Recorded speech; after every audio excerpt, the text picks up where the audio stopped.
Hi and welcome to eWord, a language school that specializes in English and Serbian languages. This is a video supporting our textbook Super Bravo. I'm Ivana Marinkovic and I will tell you a little bit about the Serbian language.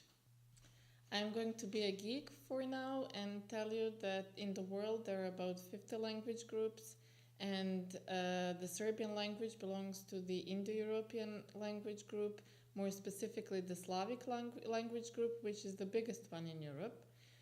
Serbian or Serbo-Croatian is spoken in Serbia, Croatia, Montenegro and Bosnia, and in total about 16 million people use the language as their mother tongue. Serbian language is the only European language that has two scripts, the Cyrillic script and the Latin script. Serbian language is a phonetic language, which means that every letter supports just one sound, so there are no spelling bees in the Serbian language, so the letter A, for example, is A. There are 5 vowels in the language: A, E, I, O, U. As there are 30 letters or 30 sounds in the Serbian language, the rest are 25 consonants.